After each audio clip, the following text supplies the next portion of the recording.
Good day, class. Now let's have our lesson about the introduction to ICT. The massive creation of information and communications technology has continued to shape the world, every country, big or small, including the Philippines. So for today, we will start our lesson with an introduction to ICT.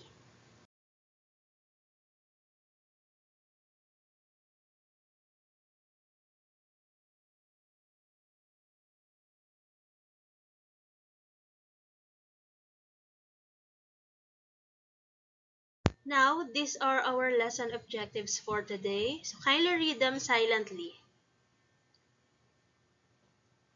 So basically, this will improve your knowledge on how ICT affects your everyday lives. There are three different versions of web and you're going to compare and contrast among these online platforms, sites, and especially their content. So what makes them similar or different from each other? Moreover, you will learn or perhaps alam nyo na agad since we are all surrounded by the numerous trends in ICT or the developments in the field of technology.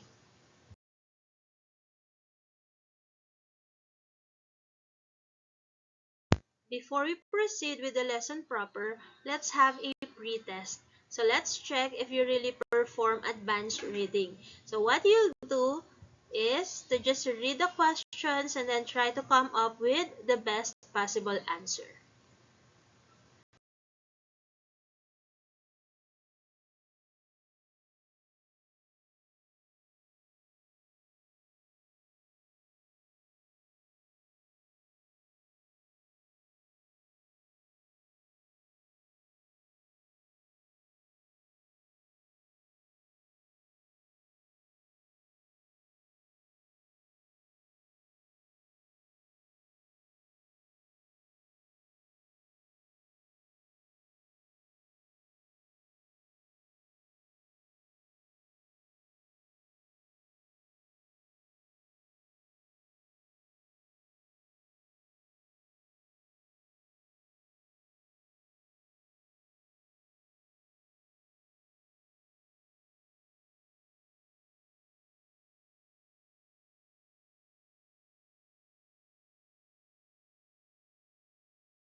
I believe that you're all familiar with computers, am I right?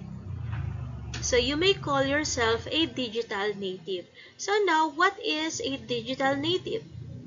Okay, so digital means typically expressed by numbers or digits like the binary 0 and 1, which is the main language of computer technology. And when we say native, native means local. It can also be natural or pwede ding innate. So digital native means what? So it is a person who's born during the age of digital technology. From the moment that you were born, you were already surrounded by technology. Specifically, you are surrounded by ICT. Therefore, you are familiar with computers, with internet from an early age.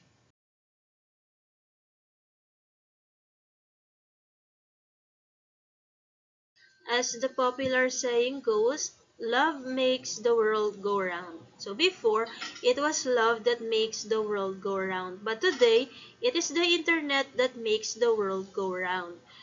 Okay, so before, why is it that love makes the world go round? Well, years after, like today, it is the internet na that makes the world go round. So please write your answers on a 1/4 piece of yellow paper and your answers will be collected next week.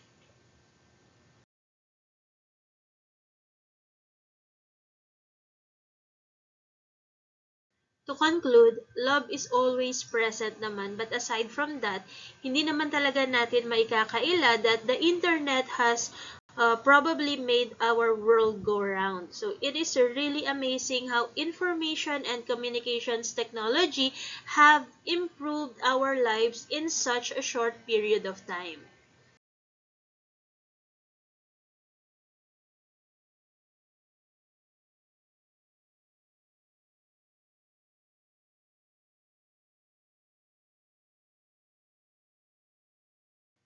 Now let us define ICT. So read this with me, class. So ICT deals with the use of different communication technologies such as mobile phones, telephone, internet in order to locate, save, send, and edit information. This means that it focuses on using various communication technologies, including our smartphones, the internet, and basically our gadgets and devices, in order for us to acquire or to find information, to save also, or to edit information, and most importantly, to send information. So, when we make a video call, we use the internet. When we send a text message or make a call, we use our phones, specifically the cellular networks. So just in case that we run out of load or battery, pwedeng gumamit ng mga phones kasi until now, these are still existing. So yung nagamit ng telephone network. So one of the goals kasi ni ICT is to have a unified way to communicate. So in terms of business or economics, it has saved companies a lot of resources like time and money. Hindi lang companies but also tayo din. In similar ways, we spend less because of ICT. So with the internet, almost everything is possible na talaga. Now let's have ICT in the Philippines. So several international companies dubbed the Philippines as the ICT hub of Asia. So these companies have named or labeled the Philippines as the ICT hub. So hub means core or the center, core of Asia. That is because it is no secret that there is huge growth of ICT related jobs around the country. One of which is the call center or BPO centers.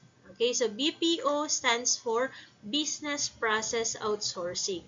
Okay, call centers, meaning yung main company is located outside the country like America, Canada, Hong Kong, and other countries. But yung other functions ay ina-outsource sa ibang company like yung pag-handle ng mga concern ng clients. So, ito yung pine-perform ng mga call center agents sa Pilipinas. So, mostly ng mga companies ay sa Pilipino pinagkakatiwala ang customer service dahil nga sa ang mga Pinoy ay magaling sa ganitong larangan. So, what else? So, aside from BPO, there are other ICT-related jobs that are available. So, what are those? What are those careers? Yung mga in-demand ICT careers. So we have data analyst, web designer, IT support, programmer, application support, and the likes. So you might consider these jobs in the future. Next one is, in addition to that, we have the selfiest cities around the world. So back in 2013, the Time magazine conducted a study using Instagram. And we are all aware that IG is a popular photo sharing application. The research was entitled The Selfiest Cities Around the World, meaning kasali or kasama lahat ng countries. And the result was 2 cities in the Philippines were included sa top 10, top 1 and top 9 spots pa. So, tungkol saan ba yung selfiest cities around the world? So, ito yung mga taong mahilig mag-selfie, mga selfie takers. So, top 1 is Makati City and top 9 is Cebu City. So, Makati City, known as the financial center of the Philippines, can now boast another distinction. So, now, Makati City, it is the selfie capital of the world. So, now, let's discuss the 3 versions of web. Web 1.0, 2.0, and 3.0. So, who invented the internet or the 3 Ws or the World Wide Web? It was Tim Berners-Lee or Timothy John Berners-Lee.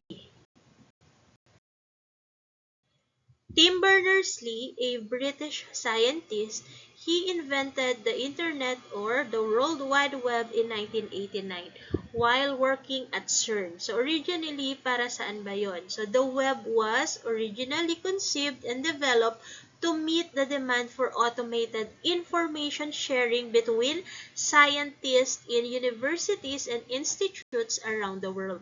So siya pala yung main reason why we have the means, since the internet has been a vital tool in our lives. So again, take note of his name, Tim Berners-Lee.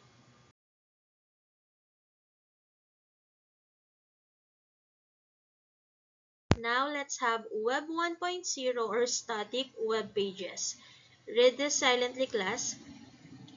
So, Web 1.0 is the term used for the earliest version of the internet. When the www was invented, most web pages were static. Static means when you run in on different online platforms, the content is the same for all users. This is referred to as Web 1.0. So they contain information that might be useful pero walang reason for a visitor to return to the site. So an example might be a personal web page that gives information about the site's owner but never changes. Since it was the first generation of the World Wide Web, it is referred to as the read-only web. So basically, this is where the information could be placed in order for the business to broadcast their information, and the visitors are only allowed to search and read that information. So kaya siya tinawag na static web pages, walang pagbabago.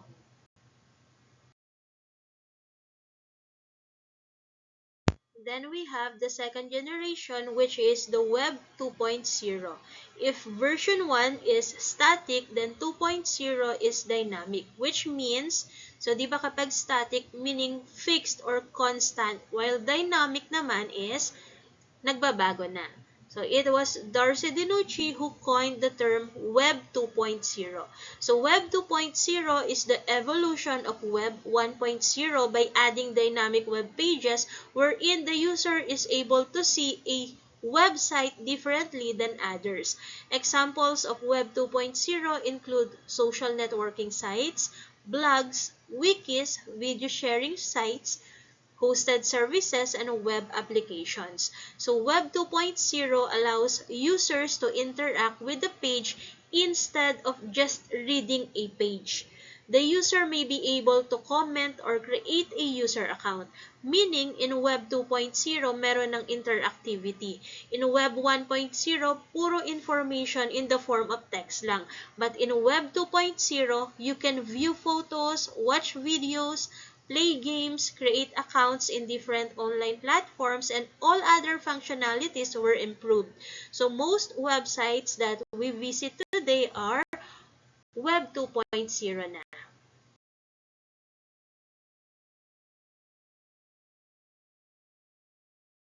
Now, in order to get to know more this Web 2.0, let's tackle its features. Okay, can you read this silently? So, Foxonomy is also known as social tagging. So, dito, the end user is the one who creates the keywords or freely chosen keywords. So, can you give me some examples? So, popular social networking sites like, for example, Twitter, Facebook, and Instagram. So, they use tags, diba? So, this is also referred to as hashtagging. Like, for example, hashtag walang pasok, hashtag typhoon, and all other hashtags that you have created, ang tawag doon ay Foxonomy. So, Foxonomy, which refers to the ability of the internet users to add, to change, and improve internet content, wherein the users of a website add tags or keywords to describe items on a website. So, next is rich user experience. So, with rich user experience, sabi, content is dynamic depending on the user's account. So, meaning to say, so for example, in YouTube, so my account is used to log in. And then, lahat ng makikita mong contents or videos are all about learning materials. Kasi, yun palagi yung most viewed ko. Pero if you open your YouTube, so same application ginamit natin. But when you open your YouTube, possible na ang makita dyan ay let's say anime, K-pop, or yung mga influencer, kung sino mang influencer yung madalas nyong panoorin. So, nakadepende palagi sa account ng end user ang content. Though iisang website or apps lang, the contents are different for every user. That's why it is called rich user experience.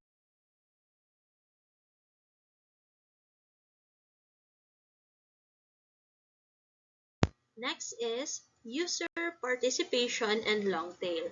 So with user participation, best example would be mga online stores like Shopee, Lazada, and marami pang iba kasi yan yung trend ngayon, di ba?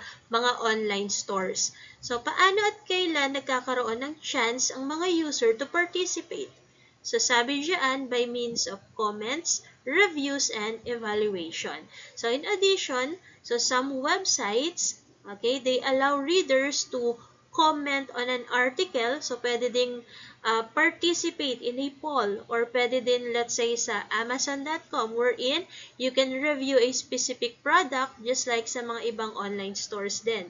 So, is it helpful ba to give honest comment or bad reviews? Yes, of course. Because of that, nagkakaroon yung mga susunod na possible customers ng idea if the product is good or bad. So, nagkakaroon din ng chance yung seller to improve their product.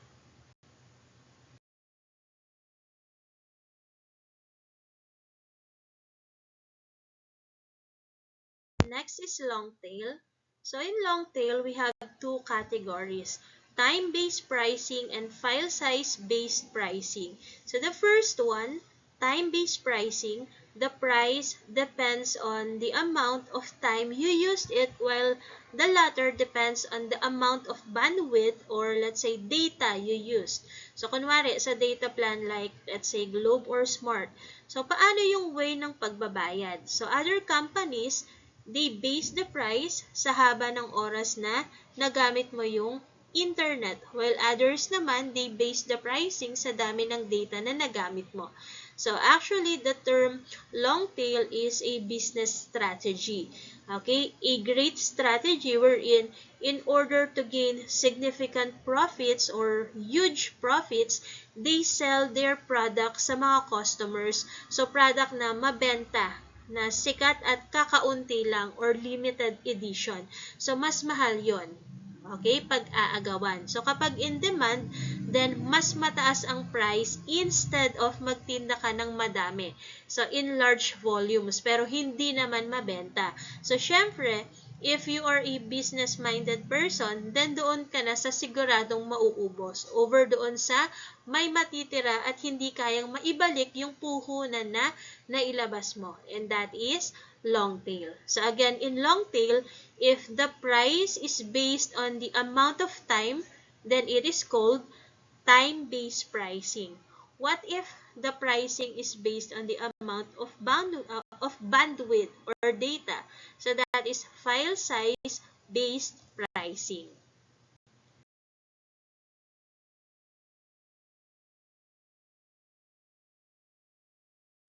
Next slide will be software as a service and mass participation. So read this silently, everyone. Okay, so with the first one, let's talk about word processors like the ones offered by Microsoft Office. So these are the applications wherein you can type in and save different informations, diba? When you purchase a laptop or a desktop, so most of the time, these applications are not included. So you'll buy this separately if you don't want the, let's say, cracked version or the pirated ones. So, mahal kasi siya. Thousands ang gagastusin mo for a licensed one. Kaya, if you don't have that amount, then you may want to always rent na lang online. Kaya siya software as a service because whenever you need one, then you can rent online. So, rent is our keyword. So, kunwari, ano yung counterpart ni Microsoft Word or Microsoft Excel or Microsoft PowerPoint? So, aside from WPS, we can use Google Docs, Google Spreadsheet, or Google Slides. So, any application that you can access online, that is what we call software as a service for as long as you have your internet connection.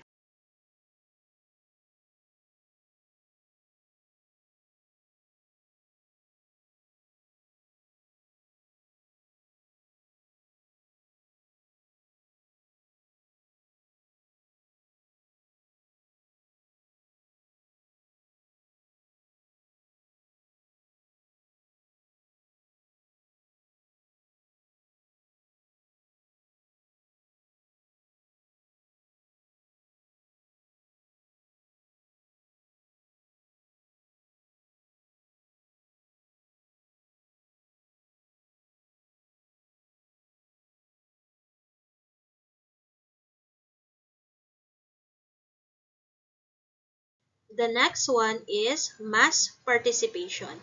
So mass means pwedeng majority, madamihan, or marami. So one best example is the internet where most users or users from different countries can participate using various online apps or online platforms. We also have different applications wherein most people from other countries could join and create their own account. So ano pa yung mga sites that can be used by others and not just the Filipinos lang? So, almost all apps, di ba? So, that is mass participation. So, those are the features of Web 2.0. So, we have Foxonomy, rich user experience, user participation, long tail, software as a service, and mass participation. That's it.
Now let us tackle Web 3.0. Static is used to describe Web 1.0. Dynamic naman for Web 2.0. Now, with Web 3.0, it is the semantic web.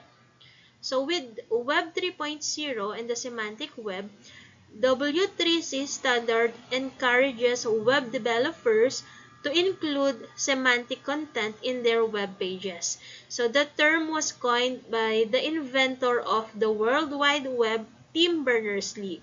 So he also noted that the semantic web is the main component for Web 3.0. So what is the aim of this Web 3.0? Okay, the aim of Web 3.0 is to have machines or servers which understand the user preferences to be able to deliver web content specifically targeting the user. So for example, when doing a web search in Web 2.0, the topmost result is based on the preferences of several users who already searched for the item. Then there are instances that several preferences are considered like geographic location. So in Web 3.0, it aims to do better. So this is through studying personal preferences of an individual user and showing results based on those preferences. So the internet can predict the best possible answers to your question by learning from your previous choices. So the details will be saved on your personal Web 3.0 database. Web 3.0, also known as the third generation internet. So it provides provides a data-driven semantic web employing a machine-based understanding. So when we say machine-based understanding, then that's where the AI or the artificial intelligence enters. So question, what do you think? Does Web 3.0 already exist? Yes, andito na po si Web 3.0. So, what are the evidence?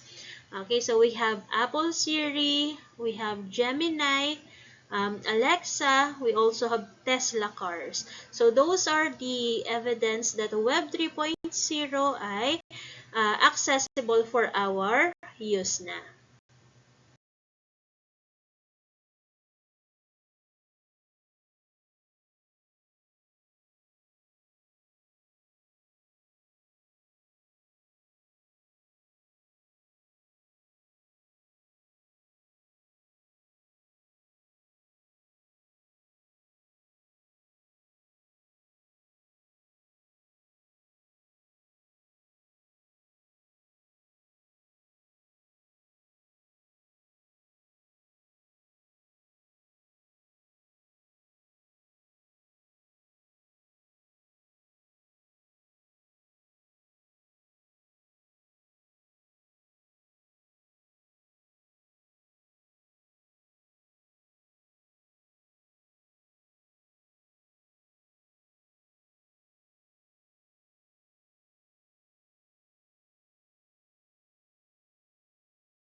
So, what are some hindrances or struggles na kinaharap ng mga developers when creating the Web 3.0?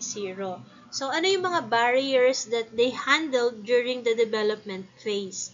So, we have 5. So, number 1 is compatibility. So, during that time, up until now pa nga, the existing language or programming language over the internet ay hypertext markup language. So, the oldest version pa. So, Web 3.0 needs a high-end language. So, we can relate it to number 3, vastness or massiveness, which means malawak or masyadong marami. So, there are billions of web pages existing and how they are going to transform those pages instantly. So, ibig sabihin gradual or unti-unti lang, which means it will take time. Then we have security. Since Web 3.0 is specifically aimed to get its user preferences, anong pwedeng mangyari? So, those details are personal. So, developers of Web 3.0 would have to create more security features or privacy measures in order to protect the users from hackers. Next is vagueness. So, that time, yung mga words like have double meanings ay hindi pa gaanong nakukuha ni Web 3.0. For example, word like old, is it old na matanda or stuffs na luma? So, what is it pertaining to? So, another word like small, ito kaya ay small in size or small in amount. So, words would depend on the user. Kaya, dumaan pa talaga sa matagal na phases ng improvement si Web 3.0. And then we have logic. Since every result is based on the user's preferences, then it would be hard for Web 3.0 to give the right answers instantly. So, kailangan ng time to get to know you or its users. So, yung rationality or yung reasoning niya, kailangan ma-perceive muna niya yung mga important details about you para mabigyan ka niya ng best results. So, that's it. So, those are the hindrances that were faced by the developer when creating Web 3.0.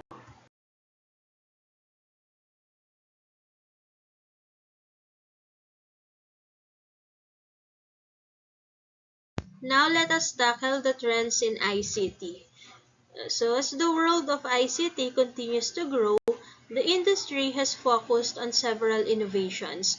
So, these innovations cater to the needs of the people that benefit most out of ICT. So, these trends or developments are the current front runners in the innovation of ICT.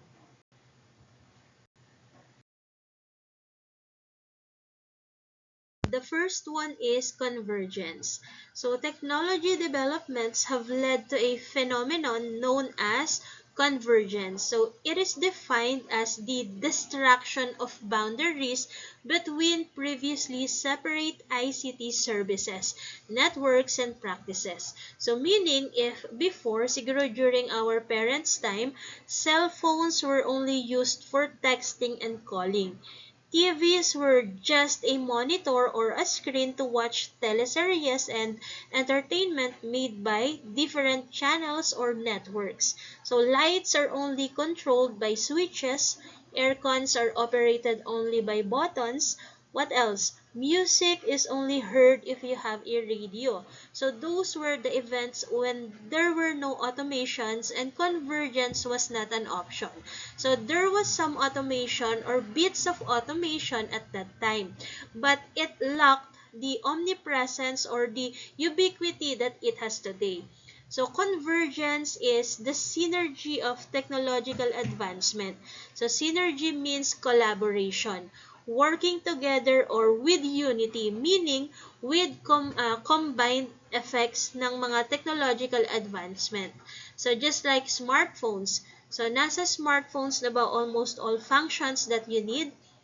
Yes, of course, because on your smartphones, you can text messages, call someone, watch movies, play music, locate, edit, save information.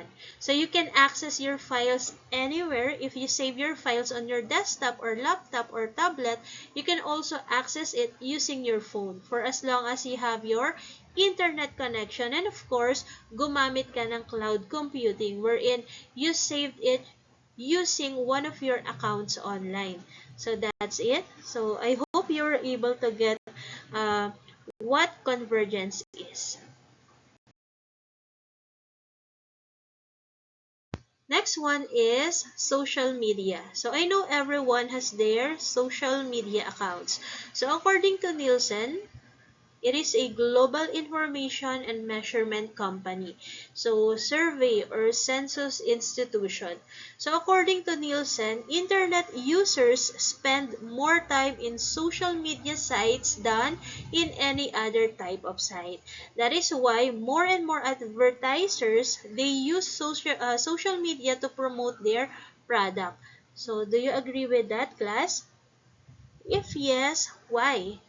So since most users are spending their time on their social media accounts, so it is a great strategy for businesses to promote their services or products kasi it is more likely that they will possibly create more revenue or profit if more people are reached by their ads, 'di ba? Kaya if in the future gusto niyo magtayo ng any kind of business, so ngayon pa lang mag-engage ka na online. So try to earn more subscribers or supporters kasi naandyan yung kita.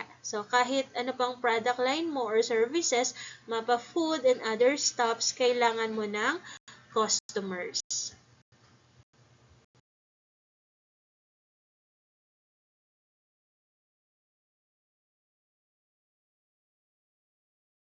Now, there are 6 types of social media, and these are social networks, bookmarking sites, social news, media sharing, microblogging, and blogs and forums. So, maybe yung iba sa inyo, ang alam lang kapag sinabing social media, Facebook lang. So, that's wrong.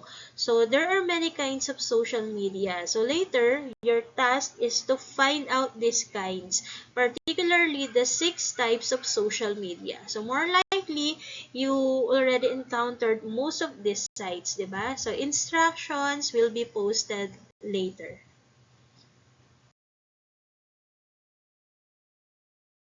Next is mobile technologies. So, the popularity of smartphone or tablet has taken a major rise over the years. So, that is largely because of your device's capabilities. Okay, so let's have a quick history of smartphones. So, when was the first smartphone invented? So, the first considered as smartphone was invented noong 1992 and it was called IBM Simon. So, they named it as Simon Personal Communicator. So, later, you will be having an activity regarding this also. So, you're going to create a timeline or phone timelines. So, the instructions will be posted later. So, yung title is Evolution of the Mobile Phone. So, now look at the screen. So, let's continue muna our discussion. So, mobile devices use different operating systems. So, actually, not just our phones, but almost lahat ng devices ay merong OS or operating system like laptop, desktop, tablet. So even our smart TVs has or have OS or operating system. So let's start with iOS. So iOS is used in Apple devices such as iPhone or iPad. So Android OS naman, so mostly ito yung meron ang karamihan since it is an open source operating system, which means more companies are using this. Mas mura siya kaya several mobile companies use this OS for free compared to iOS kasi proprietary, branded or patented. Napakamahal ng presyo. So by the way, it was created by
so Android OS was created by Google.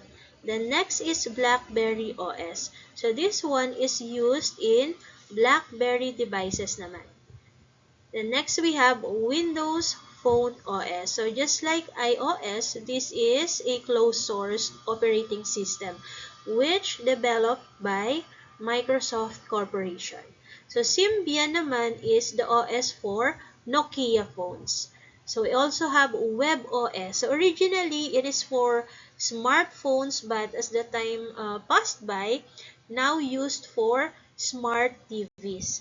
Pero most of our smart TVs ay Android OS din ang gamit. So Windows Mobile, so also developed by Microsoft Corporation for smartphones and pocket PCs. Okay, so that's it.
last but not the least is assistive media. So kindly read this silently. So assistive media is basically a website which is specifically designed to help people with visual problems to read with ease. So this website is a database of audio recordings which is used to read to its user. So paano kaya sila nakakapag-browse, 'di ba? Syempre, with the help of someone pa din. So since the users are mostly with visual and reading impairments, what do you think is the color of this website? The color of this website, ayan, so we have black, yellow, and white lang. So just like what is on the screen. So there is a link at the top portion just in case you are curious and may want to visit the website. So hindi lang tayo ang may kakayahan mag-browse. So even persons with disabilities can also do surfing, 'di ba? So sabi, it is a non-profit service. Meaning hindi sila nanghihingi ng bayad, but sa mga taong gustong mag-donate ay pwede. So, let us support this kind of campaign kasi it is for a good cause naman. Okay, that's it.